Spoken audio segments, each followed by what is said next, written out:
Iya. yang bergabung. Kalau bicara soal pelayanan Abang di Christian Men's Network itu, apa sebenarnya spesialisasinya itu, Bang? Ya, Christian Men's Network itu dia lahir pertama-tama di kota Dallas di Amerika oleh tokohnya bernama Dr. Edwin Lewis Cole. Biasa kami sebutnya Ed Cole. Dia punya kegelisahan tentang gereja dan masyarakat. Dan dia temukan di Alkitab bahwa pria itu artinya sumber, pria itu kepala. Kepala itu bukan hanya pemimpin, tapi kepala itu artinya sumber. Dan itu ditulis dalam perjanjian lama dan perjanjian baru. Adam kan dibuat dari tanah. Tanah itu artinya sumber. Jadi tergantung, kalau prianya hidup benar ya dia jadi sumber yang benar. Tapi kalau hidupnya itu tidak sesuai dengan kehendak Allah, pasti sumber yang buruk. Nah, Paulus sendiri bilang dalam 1 Korintus pasal 11 ayat 3 bahwa Kristus itu kepala. Kepalanya Kristus ya Allah Bapa. Kepalanya pria adalah Kristus. Jadi ini bukan soal derajat, ini soal value, nilai.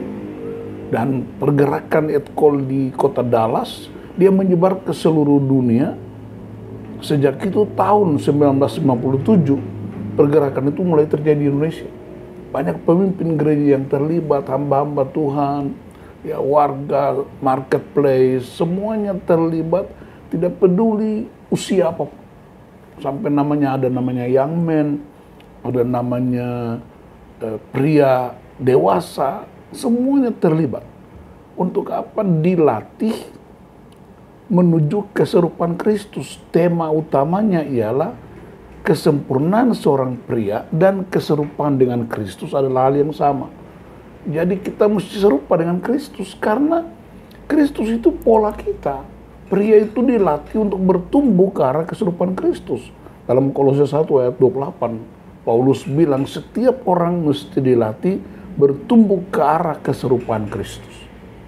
Dan pergerakan itu terjadi di berbagai tempat. Salah satu yang paling powerful selain di Indonesia ialah di Peru. Kemudian dalam 3,5 tahun sejak tahun 2015 sampai mulai dari 2010 sampai dengan 2019 sebelum COVID, kami melayani di 50 kota di seluruh China. Dan ada kurang lebih 6.000 keluarga di 50 kota itu. Mereka bertobat terima Tuhan Yesus. Dan sekarang mereka udah bergerak sendiri. Di Indonesia kami udah lakukan itu di area-area di seluruh Indonesia. Mulai kota, desa, marketplace, di gereja-gereja. Jadi nggak ada lagi perbedaan gereja besar kecil, apakah gereja Protestan, Karismatik, Pentakosta, itu nggak peduli lagi itu istilah nama, tapi semuanya mesti menjadi satu.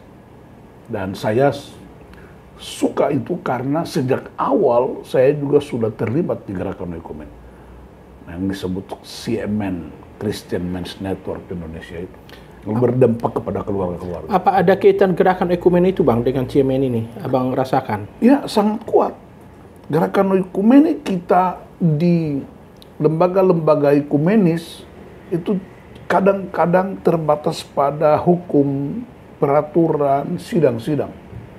Tapi gerakan ekumenik yang kami kerjakan di CMN itu bicara value. Nggak ada struktur pengambilan keputusan yang lebih tinggi, yang lebih rendah. Semuanya sama di hadapan Tuhan. Jadi dia lebih banyak bicara value. Bagaimana menjadi pria yang takut Tuhan, pria yang berkarakter, pria yang tidak manipulatif, tidak memalsukan apa-apa, pria yang berdiri di atas kebenaran, sekalipun mengalami tekanan-tekanan yang luar biasa. Dan itu tidak hanya disampaikan dalam bentuk retreat atau camp, tapi juga di mentori, dibapai, didampingi, sampai jadi pria-pria yang tadinya hidup mereka itu hancur, nyaris nggak punya harapan. Ketika mereka berjumpa dengan Kristus secara pribadi melalui peristiwa-peristiwa itu, terjadi perubahan yang luar biasa. Orang-orang yang hampir cerai pernikahannya justru dipulihkan. Dan itu pergerakannya luar biasa. Beberapa pimpinan gereja juga udah pernah terlibat di dalam. Dan saya aktif sekali di situ sampai hari ini. Gitu.